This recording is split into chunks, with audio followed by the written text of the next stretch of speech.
Hello my dear students, I am Sukhdev Chaudhary, physics faculty team CLC. Students, lecture number 92 आज अपन discuss करने जाएंगे और इसके अंदर अपन स्टार्ट करेंगे थर्मोडायनेमिक्स। तो पिछले लेक्चर की अगर अपन बात करें तो अपन ने टेम्परेचर के बारे में डिस्कशन किया था और टेम्परेचर स्केल्स अपन ने पढ़ी थी। तो आज थर्मोडायनेमिक्स में सबसे पहले मैं आपको बता देता हूँ सिस्टम क्या होता है, सराउंडिंग क्या होता है, फिर zeroth law of thermodynamics upon discuss करेंगे। तो ध्यान से देखना। देखो, सबसे पहले अपन बात करते हैं निकाय। निकाय बोले तो सिस्टम,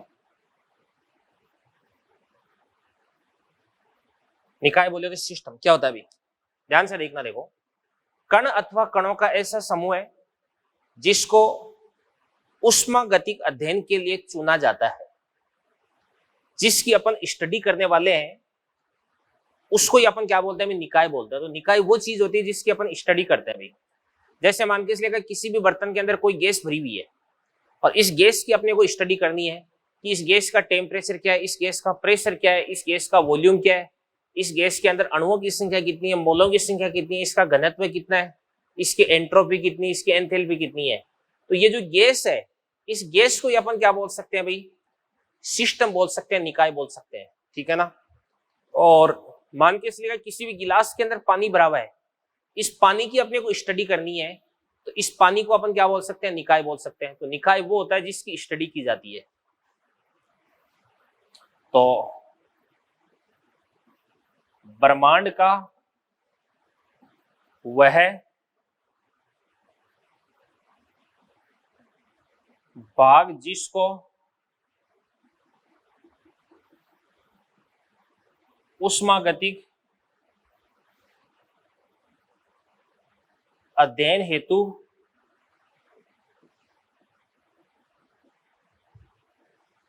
चुना जाता है, क्या कहलाता है, निकाय कहलाता है। ठीक है ना।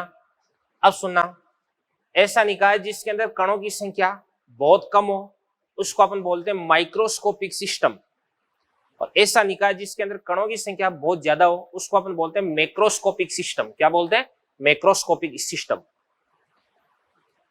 निकाय के बाद में अपन बात करते हैं किसकी भी, परिवेश की।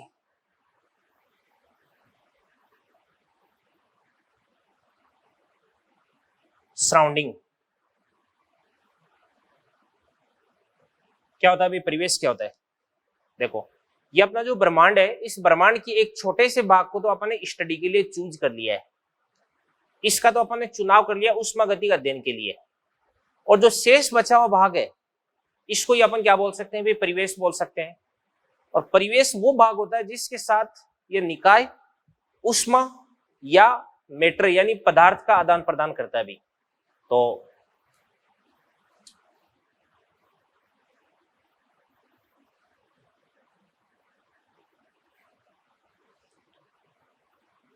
निकाय के अलावा ब्रह्मांड का वह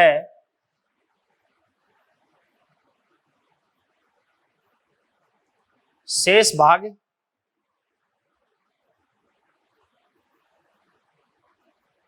जिसके साथ निकाय उष्मा व पदार्थ का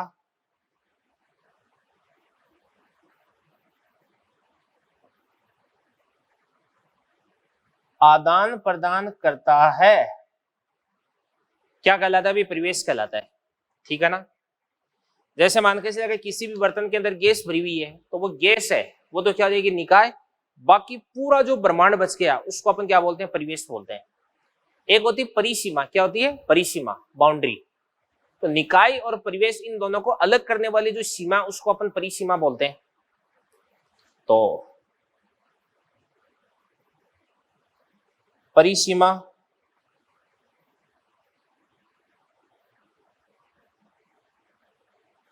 तो क्या होती है, निकाय को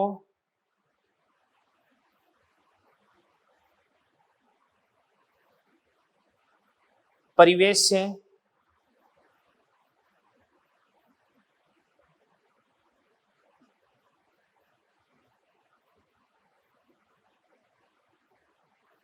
अलग करने वाली सीमा, तो निकाय को परिवेश से अलग करने वाली जो सीमा उसको अपन क्या बोलते हैं? परिसीमा बोलते हैं। क्या बोलते हैं? परिसीमा बोलते हैं। ठीक है ना।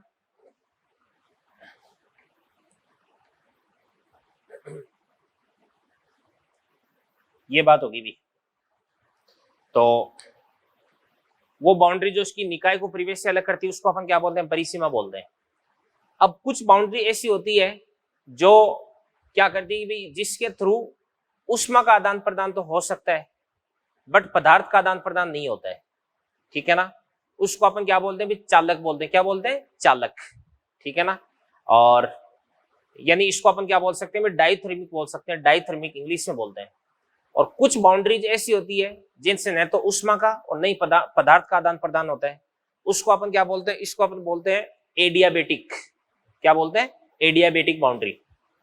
तो जैसे ये बाउंड्री है,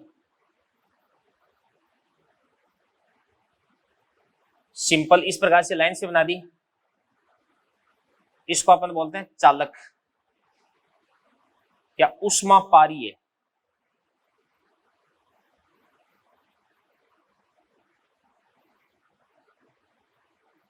परिसीमा,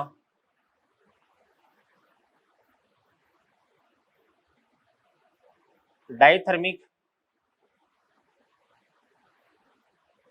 बाउंड्री, यानी इसमें से जो ऊष्मा है और पदार्थ है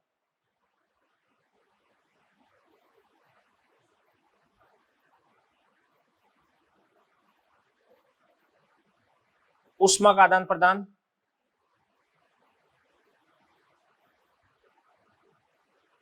पदार्थ का आदान प्रदान,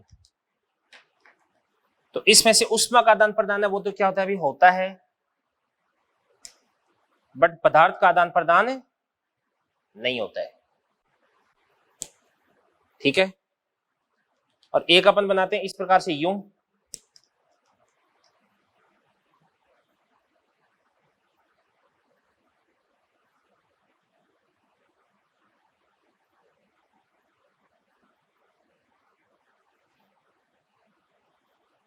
बनाने का तरीका उसका ऐसा होता है,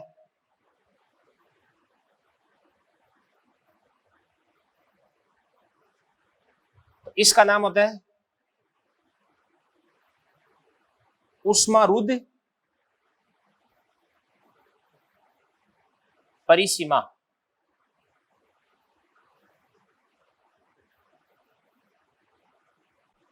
एडियाबेटिक बाउंड्री। इस बाउंड्री की अगर अपन बात करें तो ऊष्मा का आदान प्रदान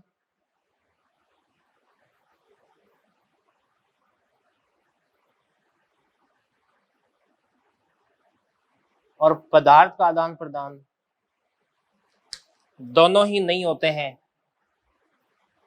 तो दोनों पे अपन क्रॉस लगा देते हैं। ठीक है बच्चों, ये तो अपन ने निकाय, परिवेश और परिसीमा की बात कर ली भी। ठीक है। तो निकाय वो पार्ट होता है जिसकी अपन स्टडी करते हैं, शेष बचा हुआ भाग है वो क्या होता है? परिवेश होता है। निकाय और परिवेश को अलग करने वाली जो सीमा होती है उसको अपन क्या बोलते हैं भी? परिसीमा बोलते हैं। क्या बोलते हैं? परिसीमा बोलते हैं भी।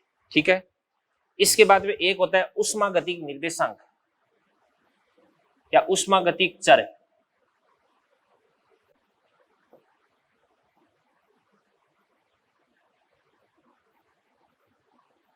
थर्मोडायनेमिक वेरिएबल्स क्या होते हैं? ध्यान से देखना। देखो देखो ऊष्मागतिक चर क्या होते हैं भाई? ऊष्मागतिक अध्ययन के लिए या थर्मोडायनेमिक स्टडी के लिए कुछ वेरिएबल्स अपन काम में लेते हैं, उनको ही अपन क्या बोलते हैं भाई? ऊष्मागतिक चर बोलते हैं। तो ऊष्मागतिक अध्ययन हेतु प्रयुक्त चर जैसे प्रेशर हो गया, वॉल्यूम हो गया, टेम्परेचर हो गया, मोलों की संख्या होगी, अणुओं की संख्या होगी, अणु घनत्व हो गया, घनत्व हो गया, ठीक है ना। इसके बाद में आंतरिक ऊर्जा होगी, एंट्रोपी होगी, एंथैल्पी होगी, एटसेट्रा, ठीक है ना। इसके बाद में अपन डिस्कस करते हैं ऊष्मा गति की का शून्यांकी नियम, zeroth law of thermodynamics, short में इसको अपन लिख देते हैं जलोट। तो यहां पर ये वाला जो नियम है ये क्या करता है भाई, ताप की अवधारणा देता है। क्या करता है, ताप की अवधारणा देता है।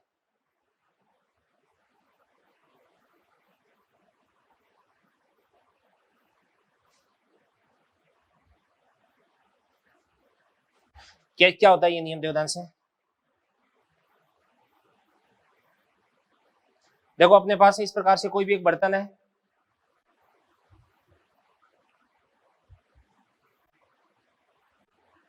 इसके चारों तरफ ये तो क्या हो जाएगी अपने पास थर्मोडायनेमिक वॉल हो जाएगी,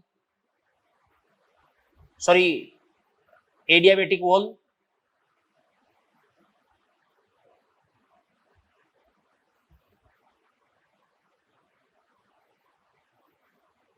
तीन भागों में बांट दिया इसको अपन ने। ये आपके पास ए हो गया, ये बी हो गया और ये सी हो गया।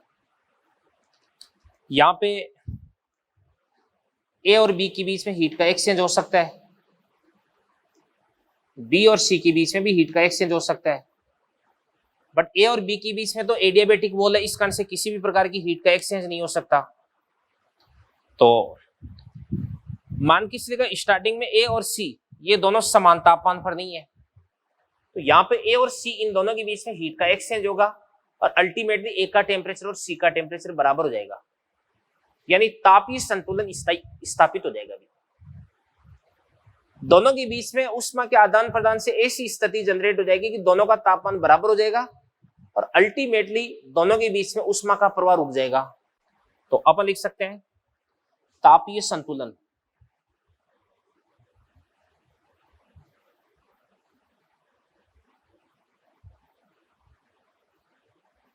की स्थिति में जो टीए है वो बराबर हो जाएगा किसके, टीसी के।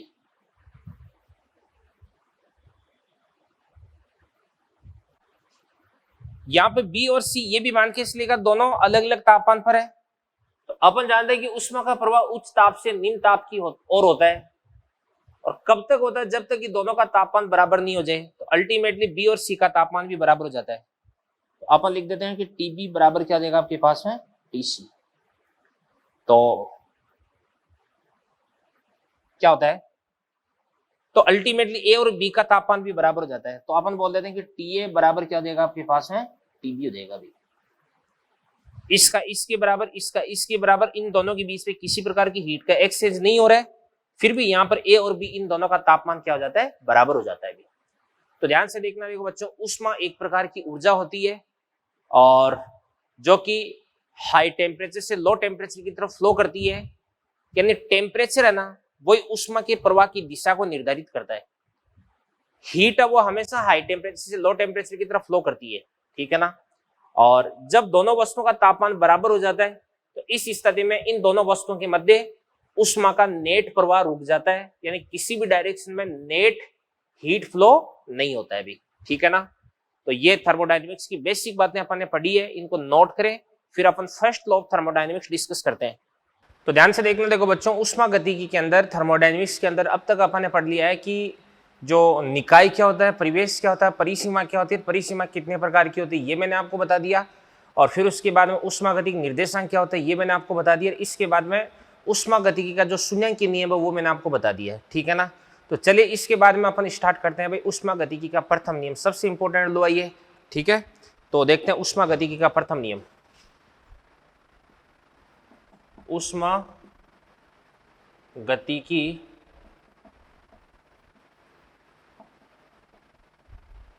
का प्रथम नियम,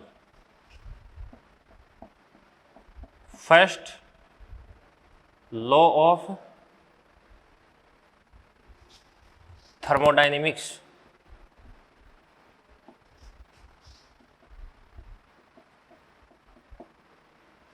मतलब फ्लोट।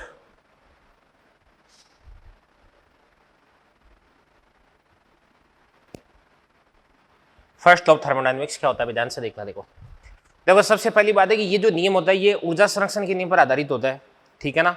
और ये क्या बताता है कि यदि किसी भी निकाय को अपन कुछ ऊष्मा देते हैं तो इस ऊष्मा का कुछ पार्ट है वो निकाय परिवेश के विरुद्ध कार्य करने में प्रयुक्त करेगा, ठीक है ना। और जो शेष भाग है वो इस निकाय की आंतरिक ऊर्जा में वृद्धि करता है। तो अपन लिखते हैं कि ये आधारित है किस पर, ऊर्जा संरक्षण पर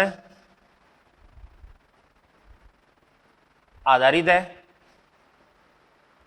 यह कहता है कि निकाय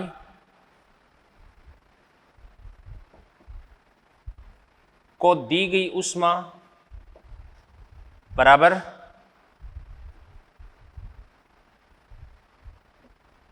निकाय द्वारा किया गया कार्य प्लस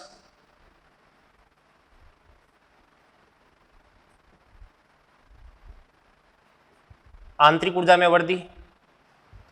प्लस क्या हो जाएगा, भी आंतरिक ऊर्जा में वृद्धि हो जाएगा। तो निकाय को दी गई ऊष्मा, उसको अपन क्या लिख सकते हैं, डेल्टा क्यू लिख सकते हैं। निकाय के द्वारा किया गया कार्य है और आंतरिक ऊर्जा में जो वृद्धि है वो क्या देगी आपके पास में, डी हो जाएगी। यहां पे ये इसका एक्सप्रेशन बन जाएगा। अब बात सुना भी, निकाय को दी गई ऊष्मा, अगर निकाय को ऊष्मा दी जाती है तो डेल्टा क्यू को अपन पॉजिटिव लेंगे, और यदि निकाय के द्वारा ऊष्मा रिलीज की जाती है, ऊष्मा निष्कासित की जाती है, तो इस स्थिति में डेल्टा क्यू को अपन क्या लेंगे, नेगेटिव लेंगे। निकाय द्वारा किया गया कार्य, अगर निकाय खुद कार्य करता है तो इस स्थिति में डेल्टा डब्ल्यू को अपन पॉजिटिव लेंगे, और यदि निकाय पर कार्य किया जाता है तो इस स्थिति में डेल्टा डब्ल्यू को अपन नेगेटिव लेंगे। आंतरिक ऊर्जा में अगर वृद्धि होती है तो डी यू को पॉजिटिव लिखेंगे, और आंतरिक ऊर्जा में अगर कमी होती है तो इस स्थिति में डी यू को अपन क्या लिख देंगे, नेगेटिव लिख देंगे भाई, ठीक है ना। ये चीज तो ये सारे के सारे जो चिन्ह है वो आपको क्या करना है भाई, ध्यान से पुट करने हैं। तो देखो ध्यान से, डेल्टा क्यू अगर निकाय को ऊष्मा दी जाती है तो डेल्टा क्यू क्या हो जाएगा, पॉजिटिव।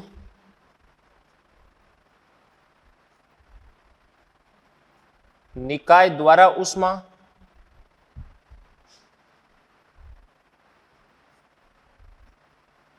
मुक्त की जाती है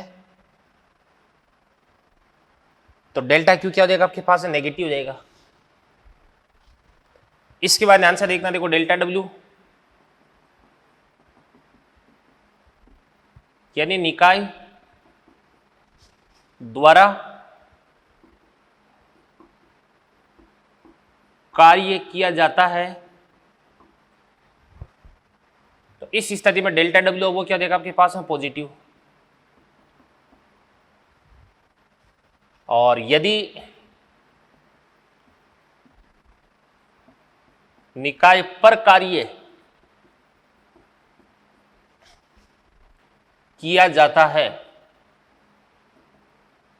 तो इस स्थिति में डेल्टा डब्ल्यू क्या देगा आपके पास में, नेगेटिव देगा भी। अब यदि निकाय के द्वारा कार्य किया जाता है तो इस स्थिति में आयतन बढ़ता है, और यदि निकाय पर कार्य किया जाता है यानी गैस को संपीड़ित किया जाता है तो आयतन घटता है भी, ठीक है ना। तो ध्यान से देखना, देखो अगर निकाय द्वारा कार्य किया जाता है द्वारा, तो इस स्थिति में गैस का जो आयतन है वो क्या होता है, बढ़ता है, यानी गैस क्या होती है, प्रसारित होती है। और यदि निकाय पर कार्य किया जाता है तो इस स्थिति में गैस संपीड़ित होती है, यानी आयतन है वो क्या होता है, घटता है। यानी जो डेल्टा वी है वो आपके पास में क्या हो जाएगा, नेगेटिव रहेगा।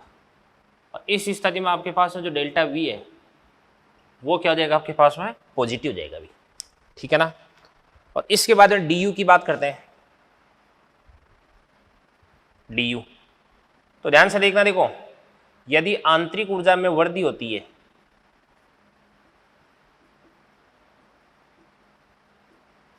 तो इस स्थिति में तो du क्या होता है आपके पास में पॉजिटिव, और यदि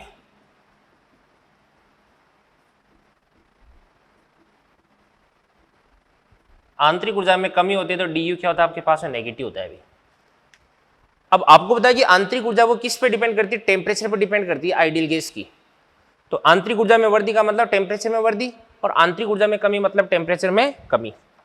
तो यहां पे अपन लिख सकते हैं कि आंतरिक ऊर्जा में वृद्धि मतलब टेम्परेचर में वृद्धि, और आंतरिक ऊर्जा में कमी मतलब टेम्परेचर में कमी। ये बात हो गई भी।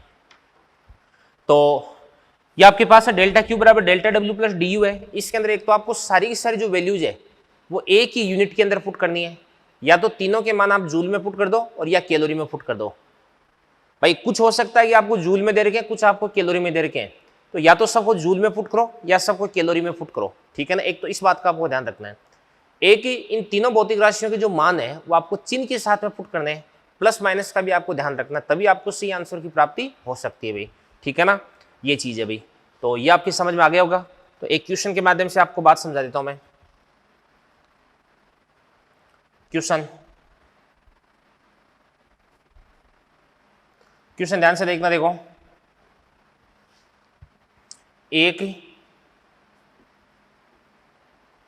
निकाय को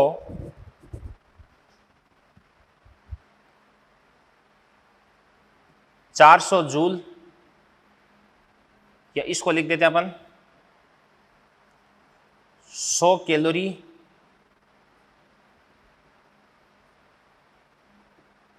ऊष्मा प्रदान की जाती है तथा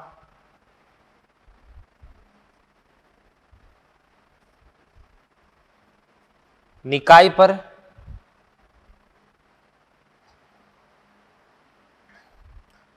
निकाय पर 50 जूल का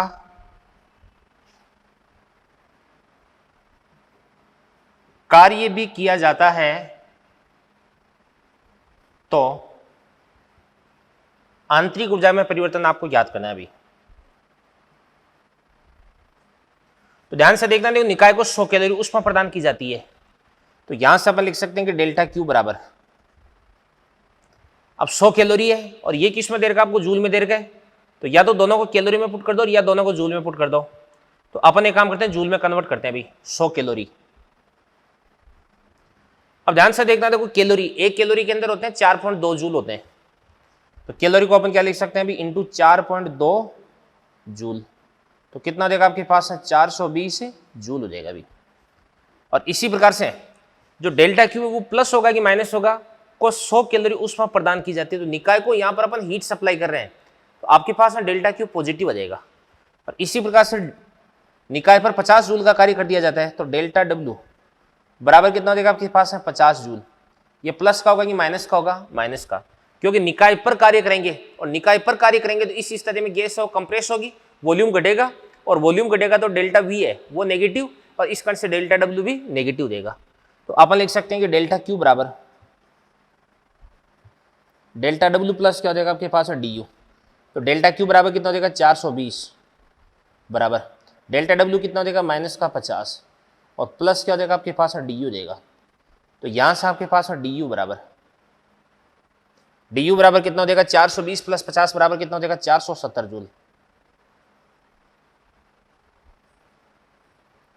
470 जूल हो जाएगा अभी। और 470 जूल प्लस का रहा है कि माइनस का रहा है, प्लस का, तो इसका मतलब ये है कि आंतरिक ऊर्जा में 470 जूल की वृद्धि हो जाएगी भी, ठीक है ना। तो ये आपके पास ऊष्मागतिकी का प्रथम नियम है, इसको आप अच्छे से नोट करें, फिर उसके बाद में अपन आगे बढ़ते हैं। तो देखिए बच्चों, देखो ऊष्मागतिकी का जो प्रथम नियम है इसके अंदर अपन ने 3 भौतिक राशियां पढ़ी, एक तो डेल्टा क्यू, एक डेल्टा डब्ल्यू और एक डी यू। तो इन तीनों के बारे में यहाँ पे अपन डिस्कशन करते हैं अभी। तो हेडिंग डाल देता हूं मैं,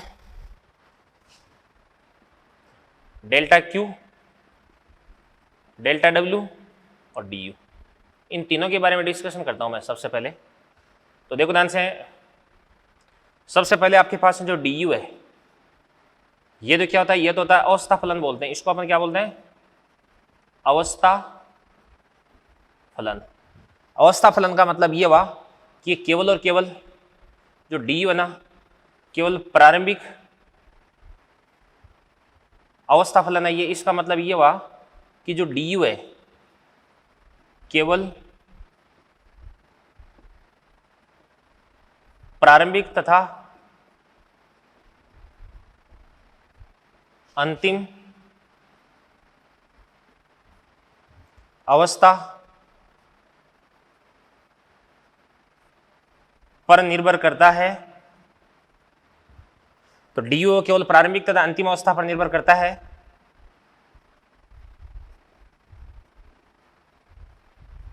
पथ पर नहीं। ठीक है ना। तो बात सुनना भाई, जैसे मान के इसलिए आपको प्रारंभिक अवस्था दे रखी है ए और अंतिम अवस्था आपको दे रखी है बी दे रखी है, तो आपको ए से बी तक जाना है। तो ए से बी तक जाने के लिए आपके पास कई सारे रास्ते हो सकते हैं, आप किसी भी रास्ते से चले जाओ, आंतरिक ऊर्जा में परिवर्तन अब आपको समान मिलेगा। तो यहाँ पे जो आंतरिक ऊर्जा में परिवर्तन है वो केवल प्रारंभिक तथा अंतिम अवस्था पर डिपेंड करता है, इस कारण से इसको अपन बोलते हैं अवस्था फलन। ठीक है ना। इसी कारण से इसको अपन क्या लिखते हैं, डी यू लिखते हैं। और इसके बाद में जो डेल्टा क्यू और डेल्टा डब्ल्यू है, ये क्या होता है भाई, ये होते हैं पथ फलन होते हैं। इसका मतलब ये हुआ कि ये पथ पर निर्भर करते हैं भाई।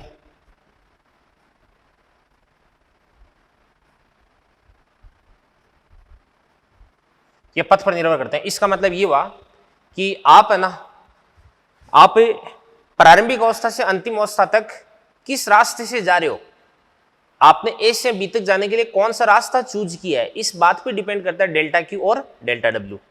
जबकि डी यू केवल प्रारंभिक तथा अंतिम अवस्था पर ही डिपेंड करता है भाई। ठीक है ना।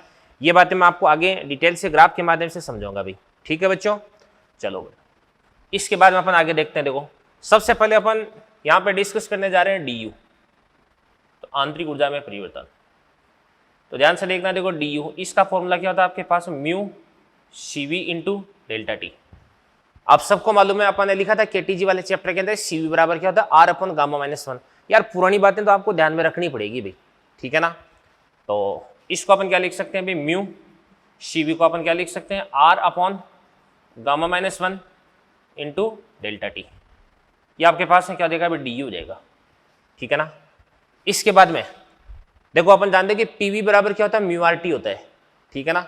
और यहाँ पे इसको अपन ऐसे भी लिख सकते हैं, mu R T two minus T one upon क्या हो जाएगा आपके पास है, गामा माइनस वन हो जाएगा। तो म्यू आर टी टू इसको अपन लिख सकते हैं पी टू वी टू, और minus mu R T one इसको अपन लिख सकते हैं पी वन वी वन लिख सकते हैं। तो यहाँ से आपके पास आ जाएगा डी यू बराबर क्या बन जाएगा, P two V two minus P one V one upon gamma minus one. तो एक तो आपको ये वाला फॉर्मूला ध्यान रखना है अभी, ये वाला फॉर्मूला। ठीक है ना। बाद में मत बोलना कि भूल गए हम, एक आपको डी यू का ये वाला फॉर्मूला ध्यान में रखना है। तो आपको मालूम है कि इस फॉर्मूले से ही मैंने ये वाला फॉर्मूला वो डिराइव किया अभी। तो ये तो आपके पास डी यू आ गया। इसके बाद में अगला अपन देखते हैं क्या भाई, डेल्टा डब्ल्यू। तो डेल्टा डब्ल्यू मतलब गैस के द्वारा किया गया कार्य है। अब इसका फॉर्मूला मैं डिराइव करने वाला हूं, देखना ध्यान से, देखो देखिए ध्यान से। देखो बच्चों मान के चलिएगा ये आपके पास में कोई भी बर्तन है, इस बर्तन के अंदर आपने कोई भी गैस भर रखी है। तो कोई बर्तन है, इस बर्तन के अंदर आपने इस प्रकार से कोई भी गैस भर रखी है, और इसके ऊपर आपने इस प्रकार से कोई भी पिस्टन लगा रखा है।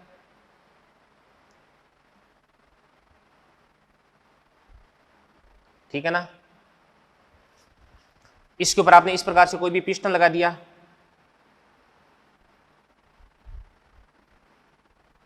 ये पिस्टन लगा दिया आपने।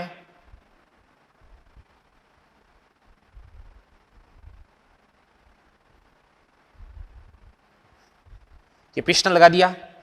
अब मान के इसलिए गैस का जो प्रेशर है वो कितना है, पी है। गैस का प्रेशर कितना है, पी।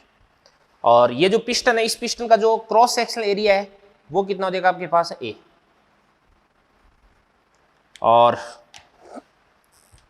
जो पिस्टन है, इस पर गैस है, उसका प्रेशर कितना हो जाएगा,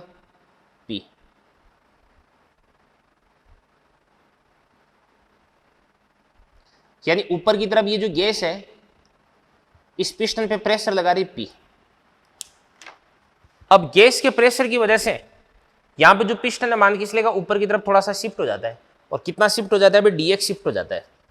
अल्प विस्थापन अपन देखते हैं, और इसका जो विस्थापन है वो कितना हो जाएगा आपके पास, dx हो जाएगा। अब विस्थापन अपन ने अल्प कैसे लिया है, क्योंकि जैसे जैसे पिस्टन ऊपर की तरफ मूव करेगा, ऊपर की तरफ गति करेगा, तो वैसे वैसे गैस का आयतन बढ़ेगा, और आयतन बढ़ेगा तो इसका प्रेशर है वो घट जाएगा, ठीक है ना। अब अपन ने dx है वो इतना अल्प लिया, इतना सूक्ष्म लिया है कि x में इतने छोटे परिवर्तन के दौरान या आयतन में इतने सूक्ष्म परिवर्तन के दौरान प्रेशर है वो ऑलमोस्ट कांस्टेंट रहता है, ठीक है ना। यानी यहाँ पे जो विस्थापन है बहुत ही कम लिया है मैंने, तो मैं देख सकता हूं कि किया गया कार्य dw बराबर क्या देगा आपके पास है, गैस द्वारा dx विस्थापन के लिए किया गया कार्य। तो dw बराबर कितना देगा आपके पास, F इंटू क्या देगा, dx हो जाएगा। अब बात सुना भी, फोर्स को अपन कैसे निकाल सकते हैं, प्रेशर P बराबर क्या होता है, F अपॉन A। तो मैं लिख देता हूं यहाँ पे P बराबर क्या होता है आपके पास, F अपॉन A। तो F बराबर क्या हो जाएगा, P हो जाएगा। तो इसको अपन लिख सकते हैं P A इंटू क्या देगा आपके पास, dx हो जाएगा भाई। तो यहाँ पर इसको अपन क्या लिख सकते हैं, P को तो लिख देंगे P, और area into distance A into D x, भाई क्षेत्रफल इंटू ये लंबाई, तो A dx को अपन क्या लिख सकते हैं, dv लिख सकते हैं, आयतन में हुआ परिवर्तन। तो P इंटू क्या देगा आपके पास, dv हो जाएगा। तो ये मैं लिख सकता हूं इस प्रकार से, dw बराबर क्या देगा आपके पास, P dv। अब यदि इस गैस का जो वॉल्यूम है वो V1 से लेके V2 तक चेंज होता है तो किया गया कार्य, तो मैं लिख देता हूं, यदि गैस का आयतन V1 से V2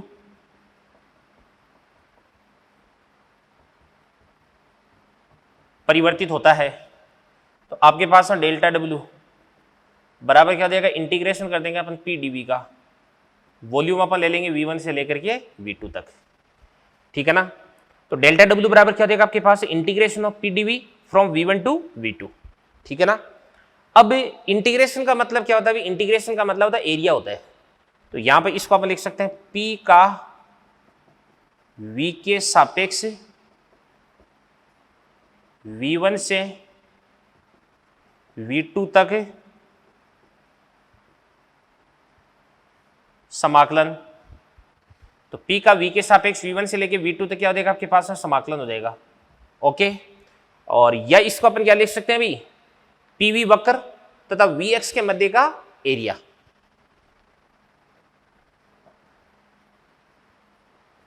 PV वक्र तथा V अक्ष के मध्य का क्षेत्रफल।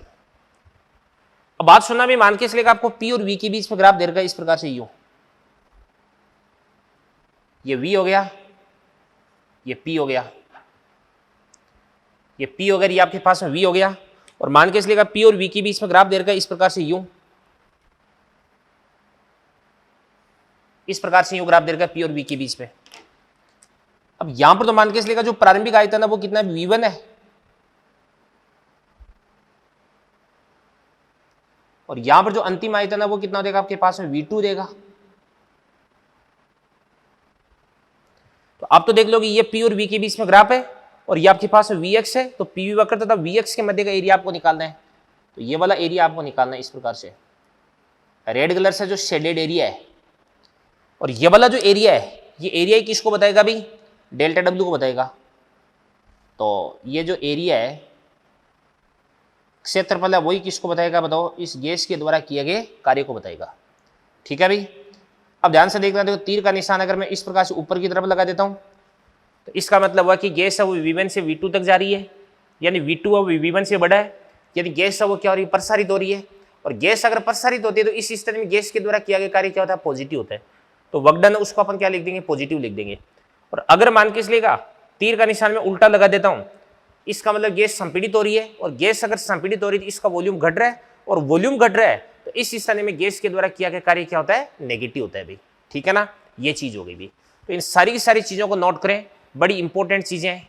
ठीक है बच्चों, तो देखना, देखो स्टूडेंट्स, अपन कार्य किस प्रकार से कैलकुलेट करते हैं, आंतरिक ऊर्जा में परिवर्तन किस प्रकार से कैलकुलेट करते हैं, ये दोनों बातें मैंने आपको बता दी है। एक बार फिर से बता देता हूँ ध्यान से। देखो आंतरिक ऊर्जा में परिवर्तन होता है आपके पास डी और डी बराबर कितना होता है, mu C V delta T, या क्या होता है आपके पास P2V2 माइनस P1V1 अपॉन क्या होता है, गामा माइनस 1 होता है। और एक आपके पास है डेल्टा डब्ल्यू बराबर क्या होता है आपके पास PdV, V1 से लेकर के V2 तक इंटीग्रेशन कर देंगे। और ये दो चीज़ें अगर आपके पास में आ गई तो डेल्टा क्यू बराबर कितना होता है आपके पास डेल्टा डब्ल्यू प्लस क्या होता है डी होता है।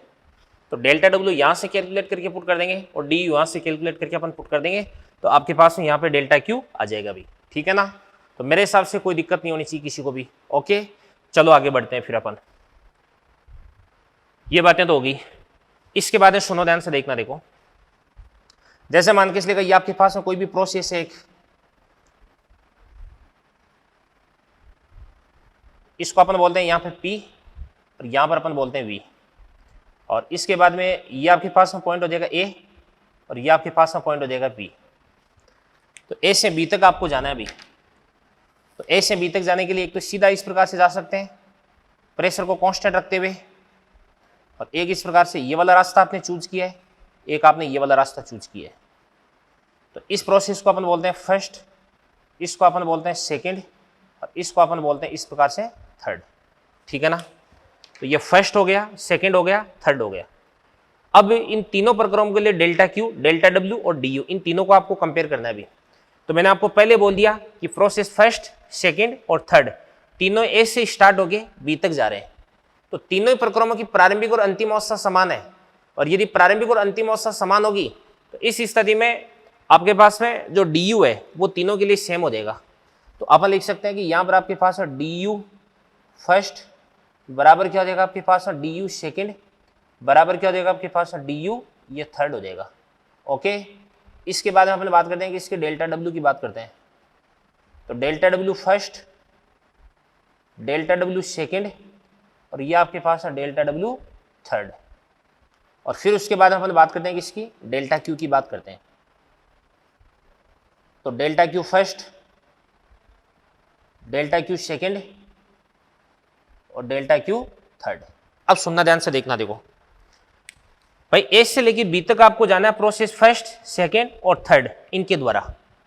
तो ये तो आपके पास है पीवी वक्र हो गया, और ये आपके पास आयतन अक्ष होगी, वी अक्ष होगी। तो कौन से ग्राफ के नीचे का एरिया सबसे ज्यादा होगा बताओ, फर्स्ट के नीचे का एरिया। तो फर्स्ट का कार्य क्या हो जाएगा, सबसे ज्यादा, सेकेंड का इससे कम, और सबसे कम किसका हो जाएगा, थर्ड का। अपन जानते हैं कि डेल्टा क्यू बराबर क्या होता है, delta W plus D you. अब डी यू तो तीनों प्रोसेस के लिए सेम है, तो यहाँ पे डेल्टा क्यू का डिटर्मिनेशन, इसका निर्धारण कौन करेगा बताओ, डेल्टा डब्ल्यू करेगा।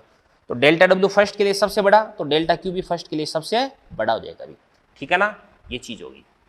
तो इसके अंदर मेरे हिसाब से किसी को कोई दिक्कत नहीं होनी चाहिए। ओके, अब सुनो ध्यान से देखना। देखो कई बार क्या होता है आपके पास में कोई भी साइक्लिक प्रोसेस हो जाता है। चलो एक बार मैं जो कार्य का चिन्ह है वो भी मैं आपको थोड़ा सा बता देता हूँ कि कब कार्य पॉजिटिव होगा, कब कार्य नेगेटिव होगा।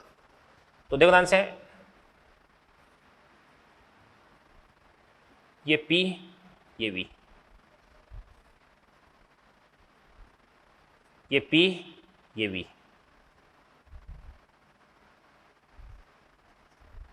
ये P हो गया, ये आपके पास में V हो गया। अब ध्यान से देखना, देखो एक तो आपके पास में प्रोसेस है इस प्रकार से यूं जा रहा है, ए से लेकर के बी तक, और एक इस प्रकार से आपके पास में यूं आ रहा है, ए से लेकर के बी तक, और एक आपके पास इस प्रकार से यूं आ रहा है,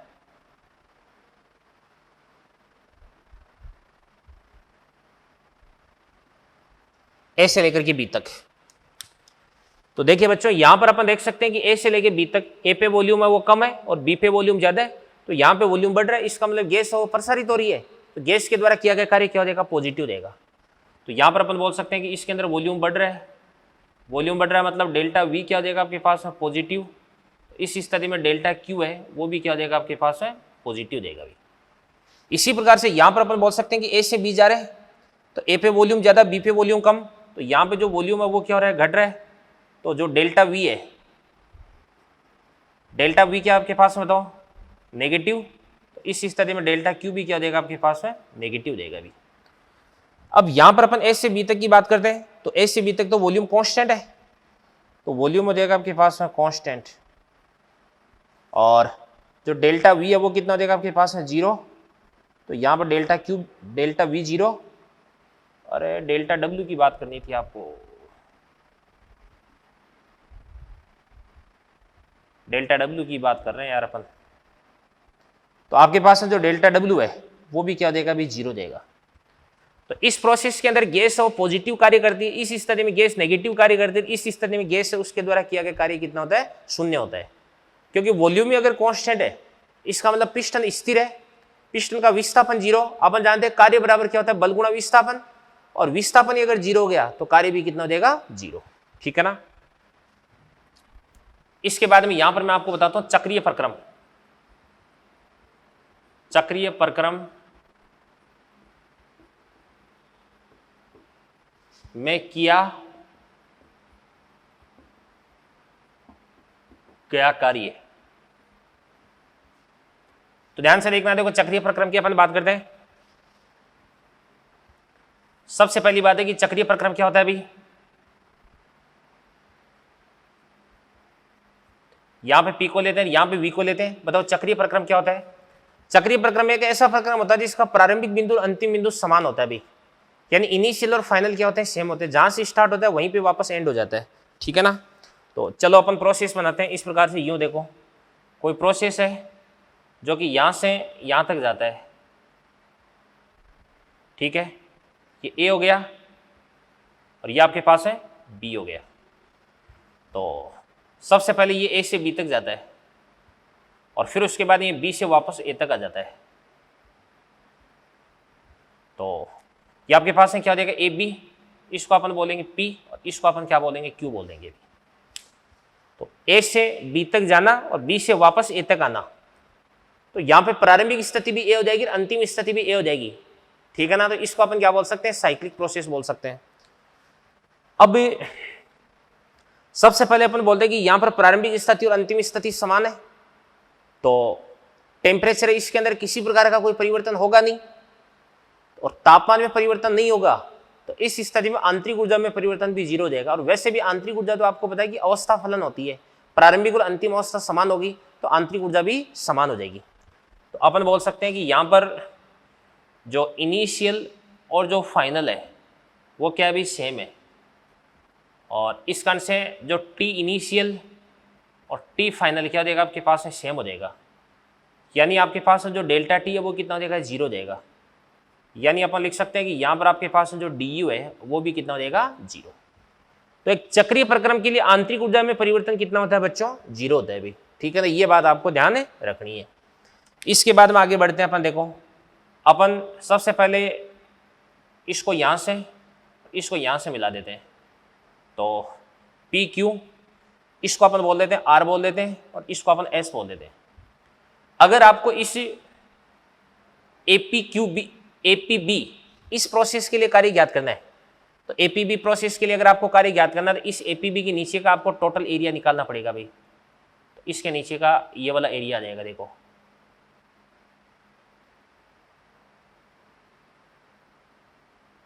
ये वाला अपन एरिया निकाल दिया। ठीक है ना। तो अपन लिखते हैं, ध्यान से देखना। देखो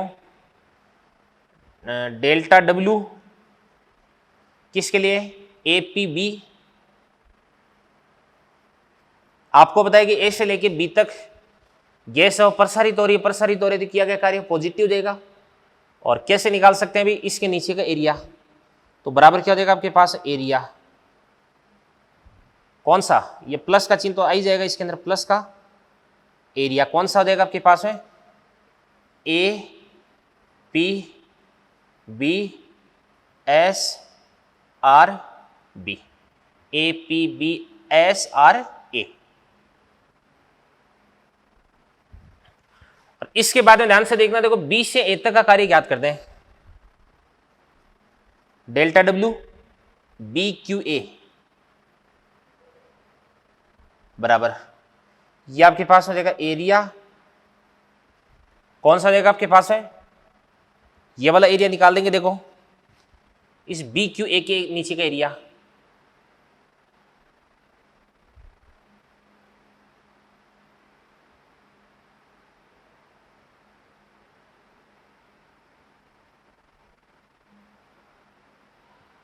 ये वाला एरिया निकाल देंगे अपन।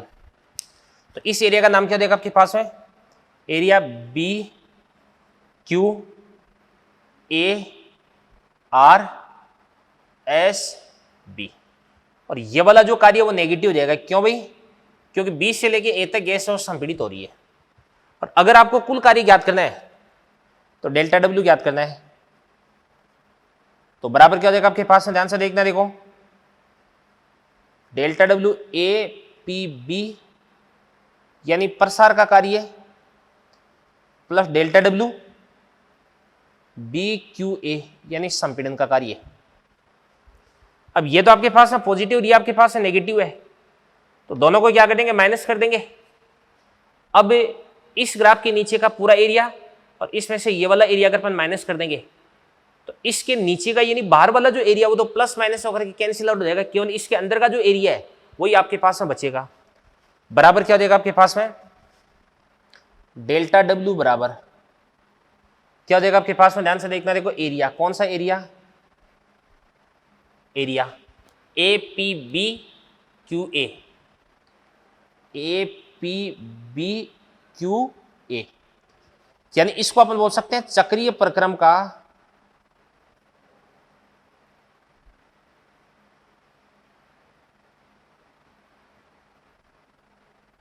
क्षेत्रफल। ठीक है ना, तो ध्यान से देखना। देखो सुनो भाई, अगर आपके पास में कोई भी साइक्लिक प्रोसेस आ जाए तो उस सक्रिय प्रक्रम के अंदर कितना, अंदर का एरिया कितना है, इसने कितना एरिया परिबद्ध कर रखा है, कितना एरिया एनक्लोज्ड कर रखा है, वो जो एरिया वही आपको कार्य को बताएगा भाई। और अगर आपका जो साइकिल है वो क्लॉकवाइज है तो इस स्थिति में नेट कार्य क्या हो जाएगा, पॉजिटिव देगा।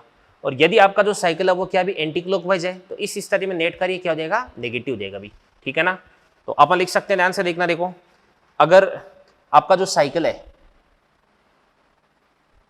साइकिल कैसा है भाई, क्लॉकवाइज, तो इस स्थिति में आपके पास डेल्टा डब्ल्यू है वो हो जाएगा पॉजिटिव।